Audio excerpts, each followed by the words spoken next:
I had 3 discussions with the president that I can recall. One was on November 23rd, one was on December 1st, and one was on December 14th. And I've been through sort of the give and take of those discussions. And in that context, I made it clear I did not agree with the idea of saying the election was stolen and putting out this stuff, which I told the president was bullshit. And, I didn't want to be a part of it. And that's one of the reasons that went into me deciding to leave when I did. I observed, I think it was on December 1st, that, how can you can't live in a world where the incumbent administration stays in power based on its view, unsupported by specific evidence, that there was fraud in the election. Hello and welcome to a brand new episode of Look Forward. I'm your host, Jay. I'm here with my co-host, Brad.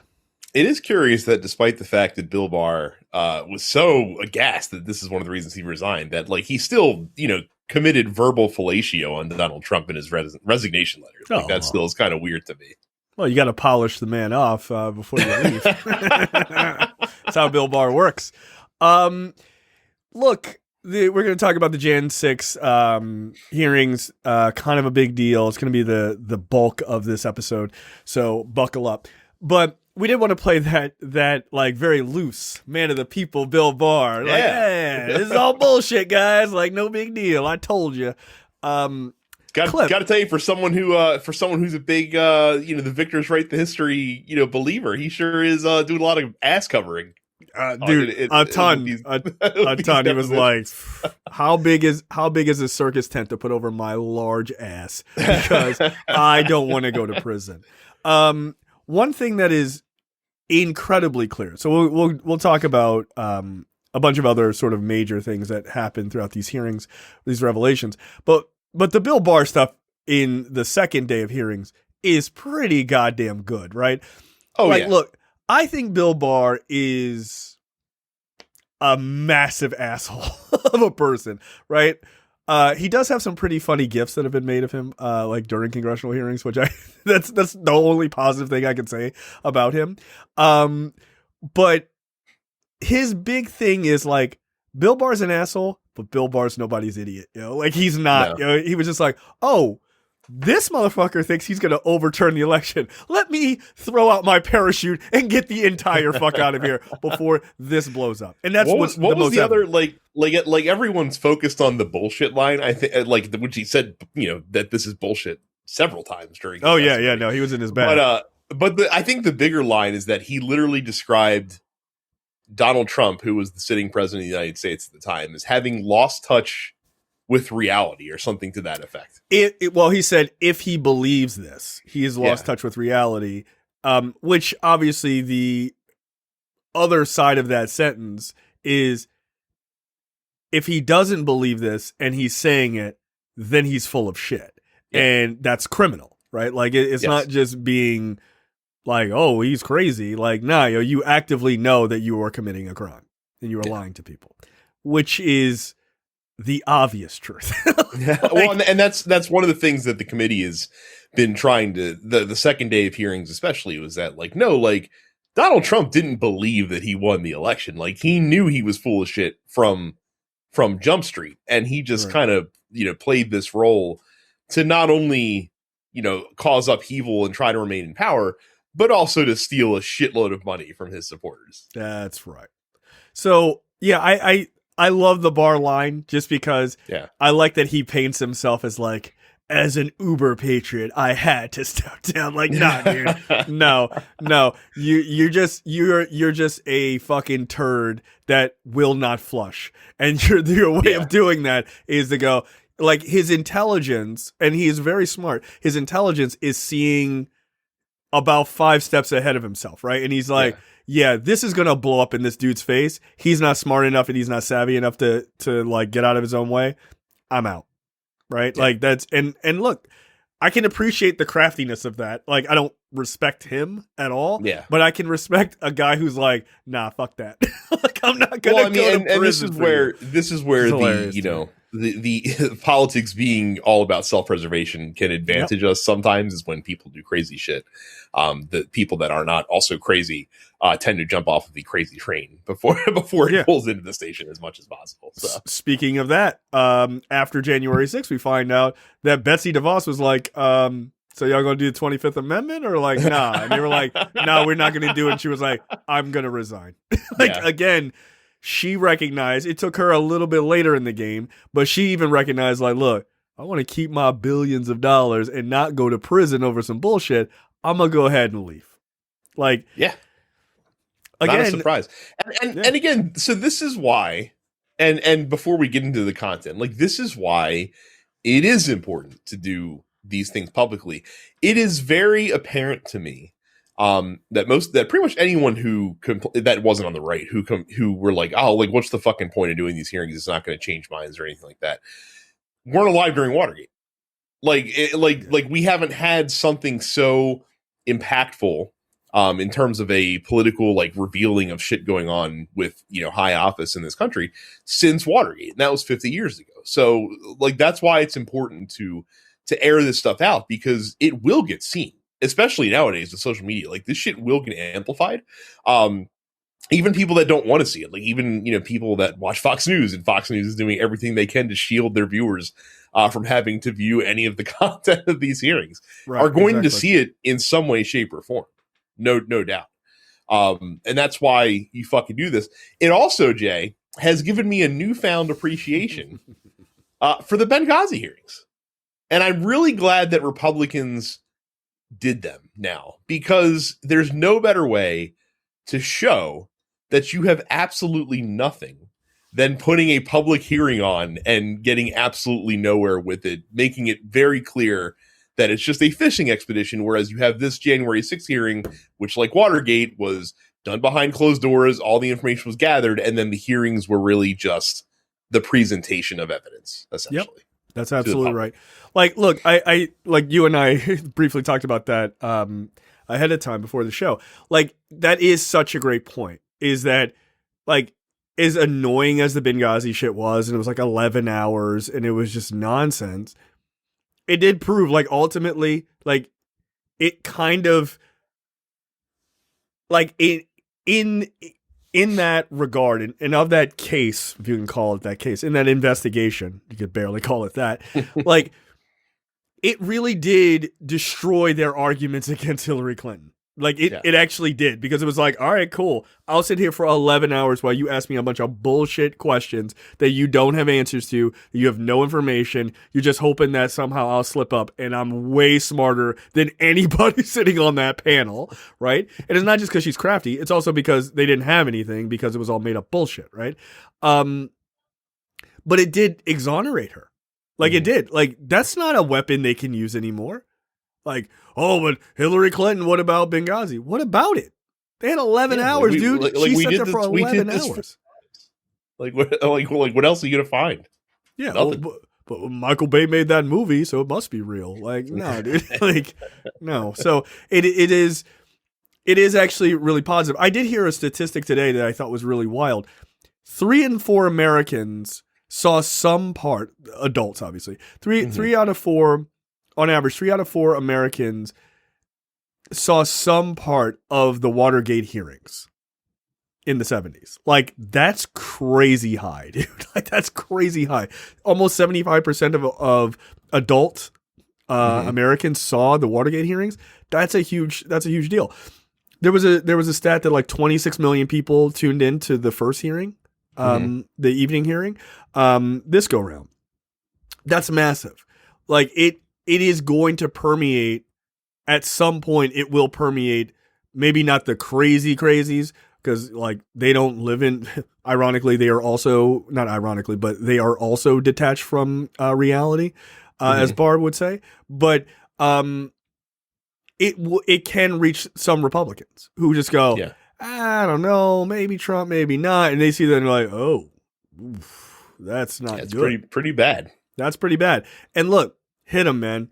Don't bullshit. And there's an aspect to something they did on the committee that I actually don't agree with. I'm hoping that they only set that up as like a prelude to something like pretty big. But they did this whole thing where they talked about pardons and they didn't give names, which I'm like, don't do that. Don't tell us that some people ask for pardons and not give us names. Give us names. Like, well, no, they did. They named Scott Perry. Well, yes, but they said several. They said several, and that's why. And we'll talk about it. That's on the docket. But no, give us everything.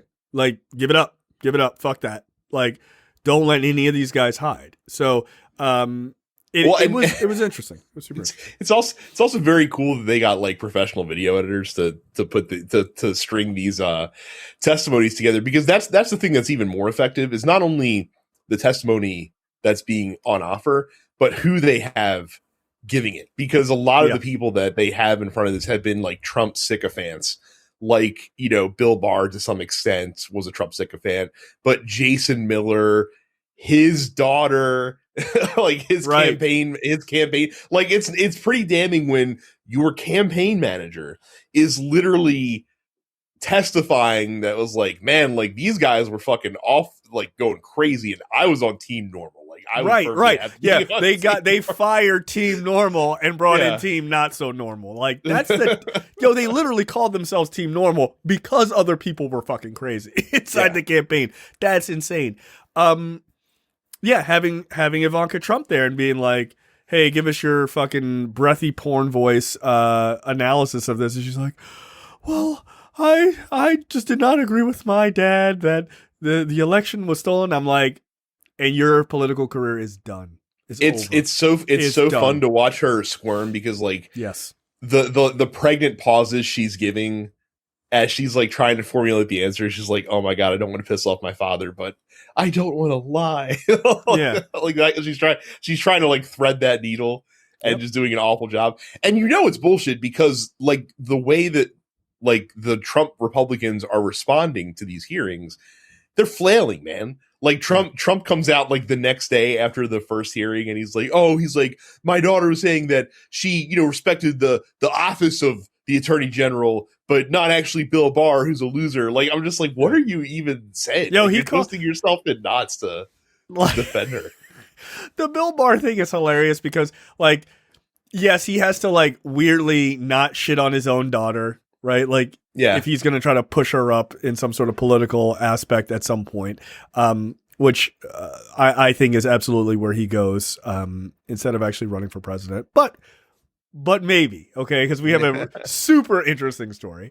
But like him trying to thread that needle, like Trump had, I thought, the second best tweet in reference to Bill Barr, because apparently Bill Barr. Let me see if I can find this. Bill Barr wasn't pleased with like he was like basically like, look, I'm not buying into this whole like election was stolen shit. I haven't seen anything that's convincing me otherwise. Not even 2000 Mules, which is Dinesh D'Souza's bullshit movie. And this tweet by Dinesh D'Souza is fucking hilarious, and I hate that guy. By the way, he's shitty on politics. He's full of shit on politics. He's also a terrible director. Like, from a movie guy perspective, a guy who reviews movies, like that is a thing that I do on our other channel. He sucks like as a film director. I said that to him once. He blocked me on Twitter because of it. Which I was like, I get it.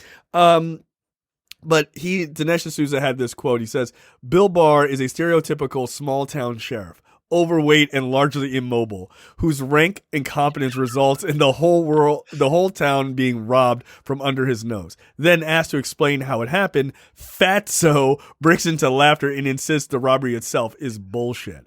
Nothing is better than Dinesh D'Souza taking the same tactic that what is that? Soulja Boy Tellum once took in an interview when called out about his bullshit. He just called the interview fat. Like he was just like, "Oh, really? Well, you're fat as fuck." Like that was his response. That's the same thing Dinesh D'Souza just did. To me, that's like the perfect example of like the fucking like a drill tweet. Tell them I wasn't mad. Make sure you write down that I wasn't mad. Fatso breaks into laughter. Why are you making fun of that guy being heavy? What the fuck does that have to do with what he said? All he said is that he wasn't convinced by your movie. He didn't say you sucked. I'm saying that. He didn't say it. I'm saying it. Like, and he was just like, yeah, that guy's fat and largely immobile. Jesus, dude, come on. That's fucking hilarious. I just love the pettiness. That's how you know that these guys are not the adults in the room. Like, they're just not, dude. It's just like, well, you're fat. Fuck, man. Cool, Dinesh. Great. But yeah, look, again, you shouldn't praise Barr, but I will respect his savviness to be like, nah, I don't want to be on Team Crazy. Like, it's just as the ship goes down, he was just like, I'm out. So, yeah, don't praise any of these idiots. No. That's fine because they're all terrible. Like Jason Miller's out here, like, oh, if they played the full sentence that I said, it would have said this, and this, and then like they play like more testimony from him the next day that's equally fucking terrible. Like he's such a loser. Well, it was the guy from Fox News, their head political guy talking about like calling the race. They were just like, yeah, there's no way he could have won. Like, are you serious? Like, it's like, I think he said something to the effect of, if it, like, when we call races, we talk about them in the thousands or tens of thousands of vote differences, right? Like, because you're way out of recount territory. Like, recounts are normally hundreds of votes, maybe 1,500 votes at the far end. It's like, not thousands, not tens of thousands of votes. Yeah. Like, once you have a 10,000 vote lead, it's over, dude. Like, it's over. It's likely not going to change if you're talking about, like, you're down to, just a couple hundred votes left. Like, it's just not going to change. That's why when people lose in a recount, or when they force a recount, it's normally from a like state perspective, it's normally like within 1%, or like it has to be super, super close. Because it has to be within 1%. In fact, in pretty much every state, I think, I think the margin has to be within a point in order to even ask for a recount. Like, and 1% is when you got to pay out of pocket for it. Like, it's 0.5% in most states, like it gets for them to do it automatically. Yeah, right. So yeah, like this idea of like that's the perspective of like, could he win or not win? The answer is statistically no, he couldn't. Right. But then they go into like, where did all of this shit start, right? And that brings us to to the man, the myth, the legend, one Rudolph Giuliani. So I want to play this clip because I think it's fucking hilarious. This is of Liz Cheney. This is pretty much how she started the day out, right? Like, she didn't start the day out like, I'm gonna be nice. No, she came out guns blazing, right? And I'm just like, I think you're a reprehensible person, but respect. But he came out guns blazing. Just so you know, we don't have the clip of other people confirming this, but this isn't Liz Cheney just saying this. This comes confirmed by multiple people. There was literally like a supercut in the testimony that they aired of multiple people like saying what Liz Cheney says here. All right, so here we go. You will also hear testimony that President Trump rejected the advice of his campaign experts on election night and instead followed the course recommended by an apparently inebriated Rudy Giuliani to just claim he won and insist that the vote counting stop, to falsely claim everything was fraudulent. So there you go. All of this bullshit started because you were just listening to your drunk buddy. That's Rudy Giuliani knocked back a few too many peppermint schnapps at the fucking White House. Just say you fucking won, bro. I'll stand with you. Like, goddamn, just what I thought. Again, like a hypothesis that I have posited on this show is that no one in the course of human history has fallen further from grace, like has had a greater fall than Rudy Giuliani. And You're just not when I wrong, thought dude. that he, You're not just wrong. when I thought that he found the bottom, he manages to find a way to just keep on going. He helped kick off an entire coup by drinking way too many fucking Mike's Hard Lemonades. and meanwhile Giuliani like fires back on Twitter today. He's like, "Oh, my favorite drink's a Diet Coke. It's a Diet Coke. That's my favorite drink to drink." And I'm just like, bro, I'm like, who are we gonna believe? Like all these people, you know, coming out against you, or the dude that literally sweat hair dye during a fucking Senate hearing? Right. Yeah. Look. In fairness, I take Giuliani at his word. His favorite drink is Diet Coke with rum in it. Right. Like, you know, like what the fuck are you talking about, dude? So basically, like, Trump just got amped up by his boy. Now, by the way, that's not like letting Trump off the hook. That's not where the seed was planted. Like right. They also played stuff of Trump. Like Trump had said, you know, months prior to the election, like, oh, right. If we lose, he was already on because of bullshit and all this other stuff. So like, I'm sure that they had the thought to do it, but they also probably thought that they weren't gonna like a state as pivotal as Arizona that was, you know, looked at as a toss-up state was going to be called on election night. Nah, then he was in a world of trouble after that, right? He was just treading water, and so like this idea that Rudy Giuliani is just over there getting fucking lit, just like whispering in his ear, yeah, bro, let's get him. Like he's your idiot drunk friend trying to amp you up to get into a bar fight, like basically, against a guy who's a lot bigger than you, and so like that's kind of where it started, right? Like. On that night, that's where it started. And look, I was watching or listening to the MSNBC recap, and I thought they made Joy-Ann Reid made this really good point, right? She's like, look, I've worked on elections. I've been there on election night. I think she worked for the Kerry campaign, I think, in 2004.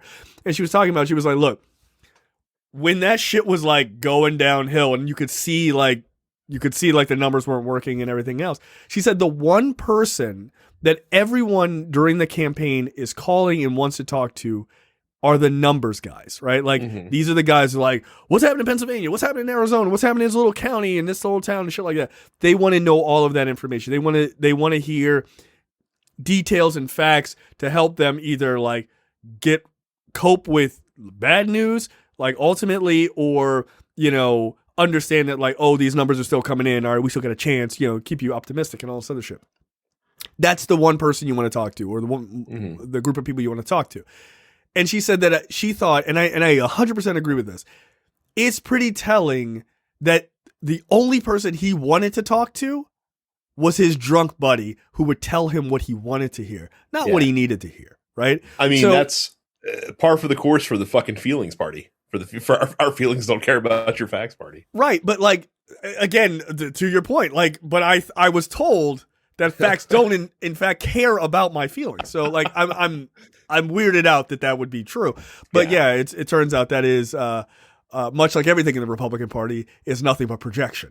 and again for Trump specifically, like that's his fucking MO. Yeah, like he's never wanted a guy around him to tell him no or tell him why it's a bad idea. Like he's always had the guy around him that's telling him why, oh no, this is why you should do this. This is why this is a great idea. Yeah. Like it is hilarious that like he dismissed all these guys were like, yo, this is not working. Like this is bad. Like this is not going to happen. And here he is like listening to his buddy, just like, yeah, let's declare that we won tonight and just say that shit and just put it out there as if Joe Biden is going to be like, okay, I'll just go home then. Like, I mean, look, they criticize again, I need people to put in context the shit that comes out of this woman's mouth because you guys are proven wrong all the fucking time. People criticize Hillary Clinton for saying, telling Joe Biden, don't concede. Guess what? She's 100% right because what did they do on election night? Yo, we won. Don't fucking concede. Fuck that. And the other aspect of what she's saying, you know, like if you're an adult, is don't concede until all those numbers are in. You don't fucking say shit until every last one of those numbers is in. And she was 100% right. Well, because that's exactly what their plan was. we forget it, but like Trump came out at like 3 a.m. that night and was just like in his speech that he gave, like it was literally said like, oh, they're stealing it from us. And like, that's definitely fucking Giuliani coming through in that moment for sure. Just fucking amping him up and riling him up and doing all this shit. So, right. So like, and they did make a point during the hearing to be like, yeah, Rudy Giuliani has lost his ability to practice law in New York, and possibly other places are coming up. Like, just to give you context about this psychopath, he can make his full-time money on, Dances with the Stars or Mystery Singer or whatever the fuck nonsense show they put him on. But look, I thought that was super interesting, like that idea of where this kind of began and the sort of the origins of that night. The other aspect that they talk about that I thought was really, really important is Trump knew that he lost. Yeah. He was informed of what they refer to as the red mirage. Red mirage. Yeah. Right. Which is this idea that because Democrats prefer to do mail-in voting and absentee voting and stuff like that, they tend to do early voting and early voting specifically. Yeah. Right. They tend to do it more than Republicans. And also, this is an off year where so many states were allowing that because of COVID, right? Mm-hmm. And also, like, Democrats are like, why the fuck would I stand in line? Why? Like, just put the shit in a box. It makes no sense, right? Hello, both of us, I know for a fact did that, right? Yes. Unfortunately, you broke the law. You were harvesting votes. I did. I harvested mine and my wife's ballots. Yeah, you fucking disgusting, like, FBI, this fucking guy. Right? Bring this guy downtown, harvesting ballots. Me and my wife in the same car. That's right. I mean, there is video evidence of my daughter, who at the time was 1 year old, doing damage to a ballot by throwing my wife's ballot on the ground as she's dressed like a ballot box for Halloween, or not for Halloween, but for Election Day. Oh, yeah, that's right. Federal crime. How many ballots was your daughter harvesting in her ballot box costume? Too many to count. How many nursing homes did you raid, Jay? Biden right. ballots that she like, dropped. Oh, it's a cute kid. She'll take them and get rid of them. Don't worry about those pesky ballots, everyone. Right, fucking 1 year olds running around like ballot mules, crazy. That's right. All over the place. In deep blue city. There you go. That's what Dinesh D'Souza's documentary is about. Your daughter being a ballot mule, having 2,000 ballots in her 2,000 mules. A lot of people don't know this is referring to 2,000 small children ballot harvesting in urban areas all over the United States. According to Dinesh D'Souza, that's true. So their point about the red mirage was that because Democrats favor early voting and all this, like voting by mail and things like that, and Republicans would rather go and vote in person, right? You get this huge wave because most states count the election day votes first, right? So you get, even though they got the remote voting information, even though they have all that stuff ahead of time for obvious reasons, they don't open them, right? Yeah. Just to keep everything on the straight and narrow. Makes total sense to me. So you get all of these election day votes, so it looks like Republicans are winning, oh my God. And then that becomes a mirage because it slowly fades as all of these fucking mail-in votes and early votes get counted later in the evening. Trump was briefed on this. He understood it. He was told by his campaign manager. He was told by all of his people about this shit, and he was like, "Yeah, got it." Yeah, yeah. When he was told this, he to quote Jim Carrey from Batman Forever, "I'm counting on it." Right. So it's a bad movie. It's really bad. But he was funny. He was great. But like the idea that he didn't know is bullshit. He did know. And so when he comes on television to give his speech at 3 a.m, he's like, where are all these votes coming from? He knows where they're coming from. He was counting on it coming late. We all remember the stop the count. Yes, that's when that happened, right? We need to stop. He was saying we need to stop all this late night voting. They weren't voting, dude. They had already voted. We need to stop the counting. But we also have to remember, Brad, not only did he ask to stop the counting we need to stop the counting, but in other states, we need to continue the counting because we have shit coming in, right? It was like, pick an avenue, or which one are you going with? So yeah, that was the famous. Everyone helped me exclusively. That's the one. Right. Stop Democrats, let Republicans vote. Right, consistency be damned. Consistency. What the fuck is that? Right. So that was the whole we need to stop all these late night voting. Yo, you're lying. There's no one late night voting. This shit. Actually, those people voted before your guys voted. Right. Yeah. And to that point, Trump also campaigned against early voting for Republicans and against mail-in voting for Republicans. He actually killed a thing that used to help Republicans. Yes. Against the advice of his entire party, dude. His entire party was like, what are you doing? What are you doing? That's how we get old people to vote. That's a good way to get them to vote. And so people didn't do that because he's largely a cult leader. And so if he says it, they fucking follow. Even against their own logic and reason and benefit, right? Would he have won? I doubt it. I think most people were just like, no, fuck this guy forever. So I'm going to come out and drag my happy ass out and vote. But at the same time, you'd had a better chance, I guess. Mm-hmm. I don't know. I don't know how it would have truly worked out. But railing against your own people voting in a really convenient way makes no sense. It just makes no sense at all. So yeah, I thought that was a really, really interesting aspect to this whole thing.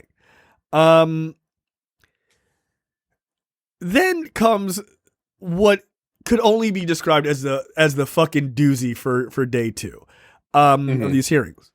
Trump scammed supporters out of more than $250 million for non-existent fraud fund, right? If it's involving Trump, there's always it's something about the money, dude. It's never just a moral thing or I should win because I should win.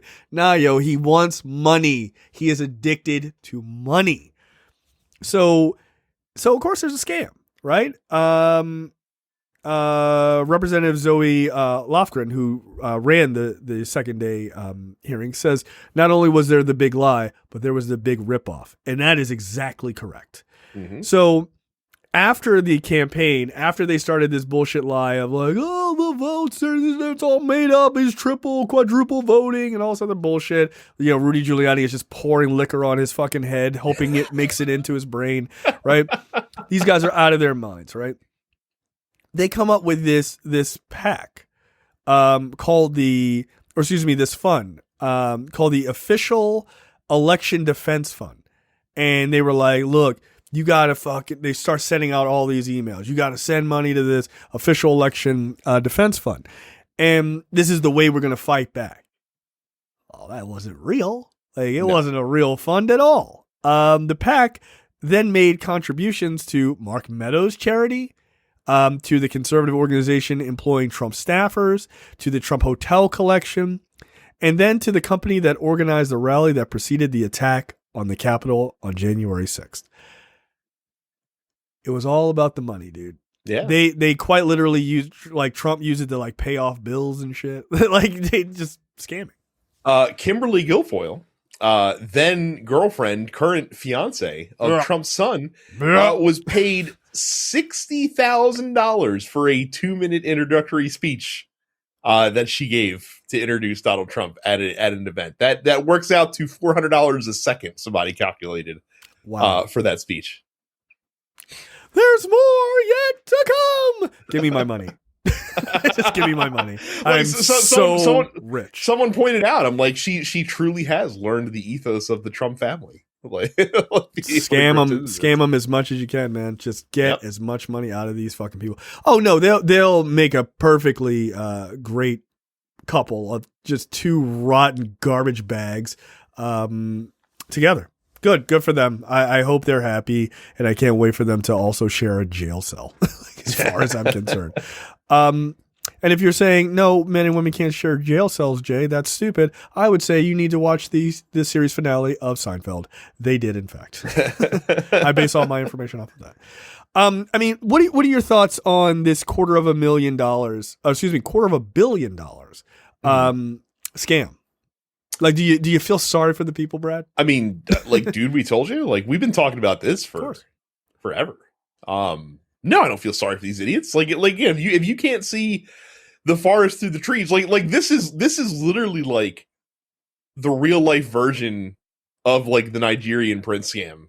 Like coming at you. Like I need your help. I've been removed from power, and I need your help to get me back in power. And if you invest this money now, we can invest it back to you once I'm in power again. And we cut all the taxes for people that aren't you because you're poor. But we're going to cut all the taxes out of stuff. I mean, where's the lie? Like, where is it? It is amazing that these guys still fall for this shit. They still fall for it. I don't understand it. Like, I saw someone tweet in reference to, they're like, well, just because the hearing said that this happened doesn't mean that it did. And I just responded, I was like, oh, look, it's a mark. Like, you're a mark, dude. If you don't get that this is a scam, you're a mark. Like, the committee isn't making it up. Like, it is a very easily identifiable thing when a PAC is full of shit and where its money is going. Yeah. And when a fund doesn't exist, like, that's not an opinion. It's a verifiable fact. It didn't exist because all they were doing was taking that money and funneling it to shit that they wanted. Mm-hmm.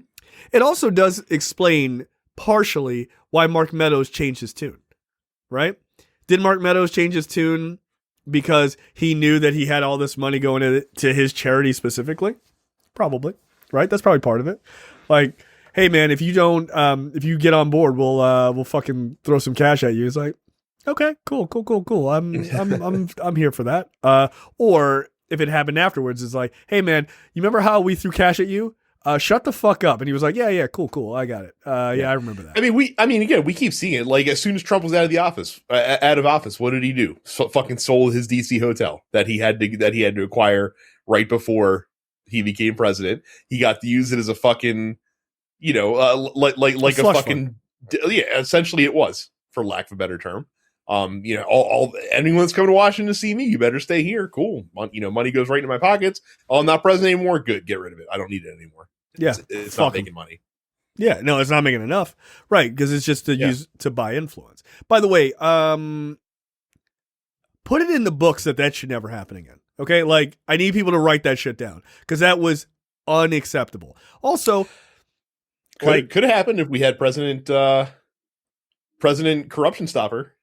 But yeah, like, we're so close. But look, the $250 million, that to me also shows criminal intent, right? Or like consciousness of guilt, right? Because you are well aware that you're scamming these people. Again, going back to the earlier point, he was aware that he lost. He knew that he lost. He knew why he lost. He knew that he was likely going to lose as the night went on, probably way before we knew. He knew that. And so then he turns around right after and it's like, yeah, give me money. We're going to fight. He certainly knew it weeks later as the fund continued collecting money from people. Yeah. So he knew. I don't understand why people support this guy. Right? Because they're stupid. I mean, well, like, not to put too blunt a point on it, but because they're idiots. That's why. Yeah. Like, that to me is amazing that, like, come on, man. This guy said, like, this is why I don't get it. This guy said, if we lose, months before the election, if we lose, it's because of fraud. You don't get that that's a setup? That he's trying to set you up to get you ginned up so that if he does lose, then you will automatically jump aboard, like his bullshit. You don't get that? You don't see that? Mm-hmm. Like, when I heard it, I was like, that's shady as fuck, dude. You only say shit like that so that you can prime the pump a term he invented, by the way, according to him, prime the pump. I will never forget that he thought that, or he says it. I'm like, dude, what the fuck? But it's to prime the pump of your constituents to believe whatever cultist shit you come up with down the road. And hook, line, and sinker, they bought it. It hasn't stopped. No. Like we have all this fucking he's doing all these events and all this Trump 24 fucking stuff that's out there. He hasn't declared he's going to run for president. No. He very well might not. Because right now there's a lot of money coming in that he doesn't have to report because it's not an election fund. That's why I think a story later on, has way more to do with just being a petty asshole than a actual declaration. Right? Yeah. I don't think he will. I think there's way too much money to grift. I think if he realizes that his grifting days are soon to be over, he's just going to start grifting harder, dude. He's not going to let me slow down. Fuck that. Go hard. So, I do want to ask a question once we get to is this the last story of the hearings? No, we've got one more kind of. Oh, yeah. Yeah. I want to ask you a question, and I'll propose the question now, and then we'll talk about it. What is the proper punishment here? Should he, I mean, obviously, just thrown off a ship is the obvious answer, right? But, a fast moving one. But what is the real punishment we do here? Okay, he can't run for president anymore. He can't run for office, by the way, any office, right?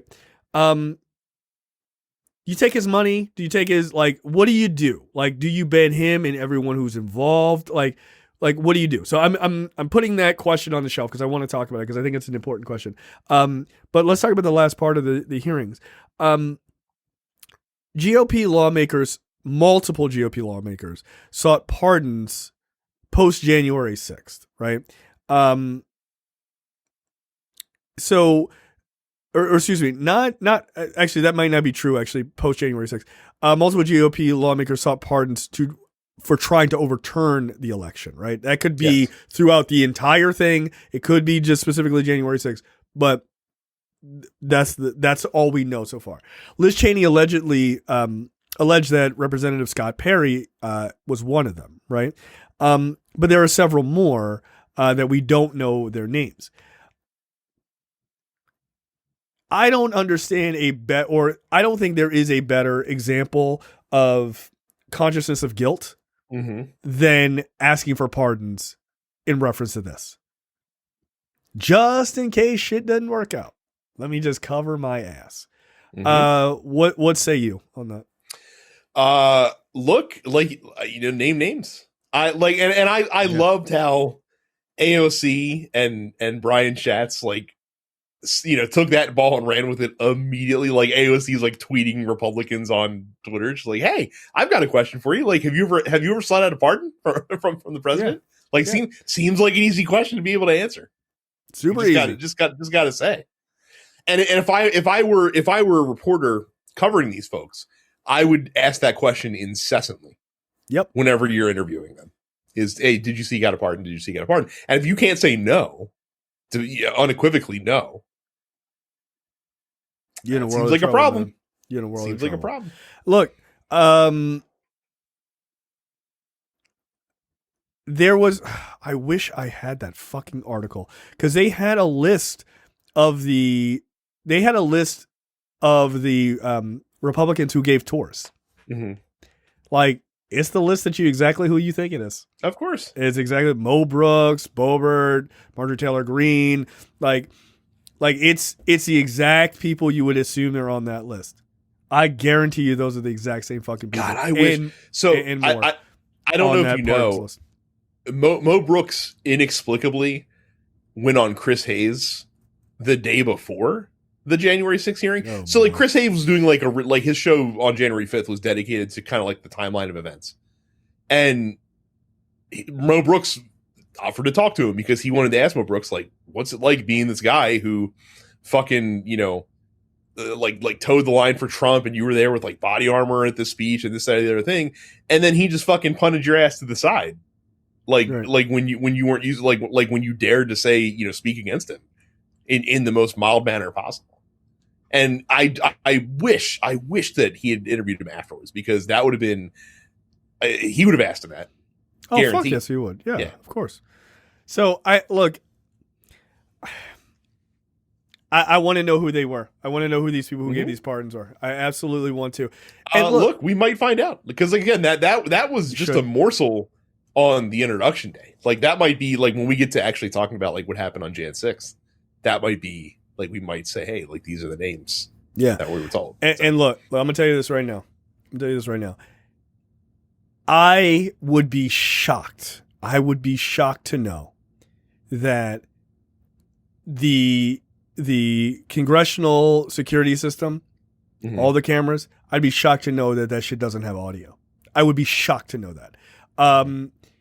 I cannot imagine you can give a tour or reconnaissance to a bunch of fucking assholes walking around the halls and there's no audio of that shit. Yeah, I find that hard to believe. I truly would find it hard to believe. Here's the problem though, is that if that does exist, we're not going to see it. No, hell no. Are you kidding me? The Department of Justice would have that right now. Yeah, they'd be like, nah, bro, we can't let that shit out. But if it comes to pass that is something that they need to nail these people on, you might hear it. You might see it. Because you're gonna need much like these hearings, much like your thought, and I agree with it, on the Benghazi investigations or the hearings with Hillary. You don't have the ability to keep that shit in the dark, because the DOJ, when they come, and spoiler alert, they're coming. Like all that, like Merrick Garland isn't doing shit. Look, I was also like, dude, what is taking so long? No, you can tell now. Like he came out and was like, oh, we're watching all of this. Like, dude, you don't come out and say that. Of course, that's bullshit. Like Ellie Honig was like, no, they're not. It's not like they're learning stuff for the first time. Like the DOJ knows all of this already. Yeah, more, guaranteed, more, right, far more, right? But you can't. You have to. As they say, you got to measure twice, cut once, right? You got to nail these guys definitively. And if you're going after members of Congress, it can't be on some speculative bullshit. You got to be able to say, this guy, this woman did X, Y, and Z with X, Y, and Z person. Here is the information. Here is the video. Here is the audio. Here it is. And when you present that shit, you got to give all of it to the American public, because you got to make it so that people can't go, well, but what about? Nah, ain't no but what about nothing, dude. They arrested Lauren Boebert because here's a video and audio of her saying like, and when you come in tomorrow, make sure you kill Nancy Pelosi here. Like, you need that shit, because then people go, it's undeniable at that point. And look, you're not going to hear Republicans go, yeah, you know what? I support this. No, that's not what you're going to hear from them. You will hear silence from them. And that will be the part where you go, yeah, we nailed it. Where are all the Nixon fucking supporters, dude? Where are they? Silent. You don't hear shit. You don't hear shit from them, because that is their response. Nixon, not me. Like, done. There's only one guy with a Nixon tattoo, bro. Like, it's one guy. That's it. And look at his head. It's small. His brain is not that big. Small and pointy. Yeah, it's very strange. He's an ugly, ugly person. Yeah. But, like, that is how you'll win that, right? Like, because there is going to be the court of public opinion and all that other shit, but you gotta hit them on evidence, man, and you gotta hit them where it is definitive. So if you have that information, look, take your time. I want you to come out, and I want you to come out with all of that shit.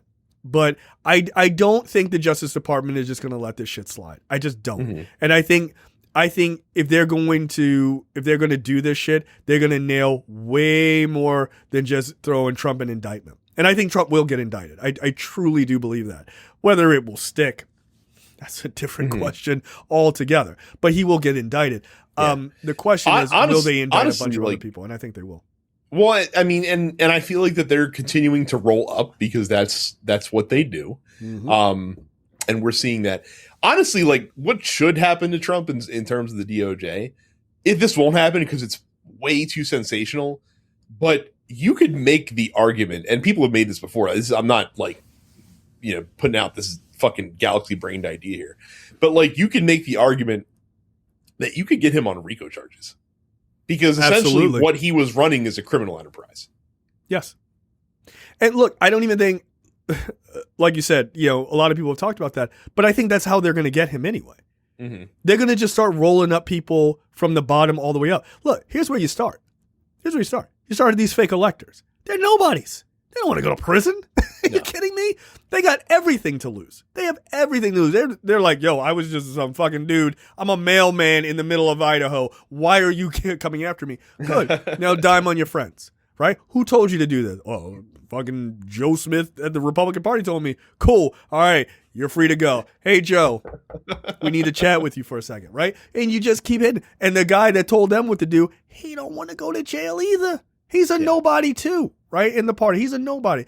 So you just roll up and roll up and roll up and roll up until you get to the big dogs. Right. Until Mark Meadows shows up on someone's cell phone. And then, oh, shit. Like now you're in a world of trouble. Yeah. Right. So, look, I think this idea of asking for pardons and shit like that, nah, man, this is like, we're long past the bullshit. We're long past the bullshit. We are now into territory of these guys knew, not only were they scamming money and just, riling up their fucking base, but they also knew what they were saying was a lie. And they almost got people killed. Mm-hmm. Well, let me rephrase that. They almost got other politicians they just disagree with killed. They did get people killed. Right? They got Capitol Police killed. Like those suicides and shit like that from the shit that those guys saw, those are directly tied to this. I still, for the life of me, will not understand why everyone who broke into that building isn't charged with felony murder. But I don't know. Like, to me, that would be the easiest thing. Cool, you're all guilty of felony murder. Now rat on your fucking friends. Mm-hmm. That's number one. Like, it is what it is. So now I bring back to that question I posed. What is the ultimate? What happens to him besides, again, South American dictator style? They put him in a helicopter and throw him out of it. I mean, that would be the ideal. I don't know, man. It's nearly impossible to predict. I don't think he's going to end up in a jail cell, which sucks, because I honestly think that he would dime out people before he ever went to jail. Like he would offer to throw fucking everybody under the bus. Dude, just don't come after me or my children. look, let me tell you something. Brad. He would throw people under the bus for the 2016 election. Yes. If you were like, yo, we're going to put you in prison, tell us everything. And he'd be like, the Russians on Tuesday, Vladimir Putin texted me on WhatsApp. He would tell you fucking everything. He don't want to go to prison, dude. He's terrified of that shit. So yeah, no, get to him and make him roll. Yeah. He's all about self-preservation. Well, by the way, I think I'd be like, tell me everything. Cool. We're still not letting you out. Go fuck yourself. No, you don't. Well, no, I mean, but honestly, like he might end up getting like the mob boss treatment. Usually, when they nail like these mob boss guys, like they end up rolling on the people like directly underneath them that are really done with the repugnant shit, or the other families. And they go into like witness protection somewhere or something like that. Yeah, so. You can't put his ass in witness protection. No. He can't keep his mouth shut for 9 minutes. Are you kidding me? I was Donald Trump. All right. Well, there he is. We found him. But yeah, look, I guess I would like to see him barred from politics. I mean, I think that's obvious. I think that's kind of the plan. I think that's honestly, I don't even think that's meaningful at this point, because I don't, like you said, it's still 50-50 on whether or not he actually runs for office again. Plus, he's going to be old as shit. Like, even if he does run in 2024, he's going to be 78. He eats like shit. Like he doesn't take care of himself. So I can't imagine that he's super long for this mortal coil. So like barring him from running for politics, A, is kind of meaningless, and B, doesn't solve the problem, because again, as we've talked about before, the problem isn't him. The problem is what the Republican Party has become, to which he is kind of like a byproduct of that. Yeah, he is. That's absolutely correct. No, but I would start there. I would ban anybody in his administration from running for public office ever again. All of them. All kids, boom, done. But I'm saying, what's the legal justification for doing that? I don't know, just pettiness. Like, fuck them. Is that a rule? Just fuck them. Well, that's problems. I don't know. This I'm not as well versed in federal law to be able to say. There should be. We need a constitutional amendment. The petty amendment. Fuck those guys. No, but I think anybody involved in like a criminal enterprise should be barred. Like, period. But like, hands down, I think it is obvious. Like, Jared Kushner, fucking Javanka, if you will, any of those guys, gone. You're done, right? Your son, the one who was Donald Trump Jr., gone, right? Like, he's involved in this shit too, right? He was involved in 2016. He's involved in shit in 2020. Gone, gonzo. That's where it starts. I make him pay back every dime he fucking took from these people. They wouldn't get it. Fuck them. But I would be like, nope, you owe that to the federal government, gone. And then I would give that to poor kids. Because I think honestly that's where you'd hurt him the most. Is if you take his money. If you can make him destitute, then that's take his money. That's where you win. So take his money and also bar him from running a business. But see, again, if you take his money, you solve that problem, because if you take his money, he's going to have to fuck off to Moscow to live out the rest of his days. I don't give a shit. Well, that's what I'm saying. But then you don't have to worry about him anymore. No, but again, yeah. I feel like you're forgetting the part about the pettiness amendment. I still take his ability to start businesses because fuck him, right? Yeah, I gone. It'll be interesting to see what happens with him, how hard they come down on him, right? If they really, really go after this guy and they're like fucking Peter Navarro and all, they put me in fucking leg irons. Oh my God. Like, if they really go after these guys and really start putting them in jail and stuff like that, giving them real heavy consequences, it'll be interesting to see what he does. Does he stick around? Right? Like, where he's ruined the lives of all of these high profile people because they got in bed with him. Like, what is he going to do? He going to still have rallies? Right? Like, hey man, it was all stolen. Like, people going to be able, like, take away his ability to start PACs, take all of that shit away. All of it, right? Because once he has no avenue to scam money, I don't understand, like, what does he even do? Right? That's his whole thing, is grifting. Well, but again, I think that relies on more than him and what the federal government does to him to do that. I think that for that to happen, you would need the rest of the Republican Party to treat him like a pariah. Because the only reason that he can do rallies now is because he's running them and he's having, like, other Republicans that are running for office, stumping on there and stuff like that, using it to endorse them and promote them and stuff like that. Yeah. I think if he becomes persona non grata within the Republican Party, if all this stuff bears out, a lot of that solves the problem for you. Yeah. Because then no one, like, then he can shout from the rooftops, like, you want to put him back on Twitter. Like, you can yell, but no one's going to give a shit except for your fucking culty followers. Right. Yeah, I'm fascinated to see what they do. I really am. I want to know how far, like, as much as dealing with Trump is a huge deal, and it's like from a legal perspective and stuff like that, it's a massive deal. But I do look forward. I look forward to what they do with members of Congress. Because that's pretty unprecedented. I think honestly that's the bigger thing, because, like, you have to make it, again, the ultimate goal of this is to make it clear that if anyone ever tries this shit again, like, the consequences. Yeah. And that goes from the top on through anyone that was involved with this shit.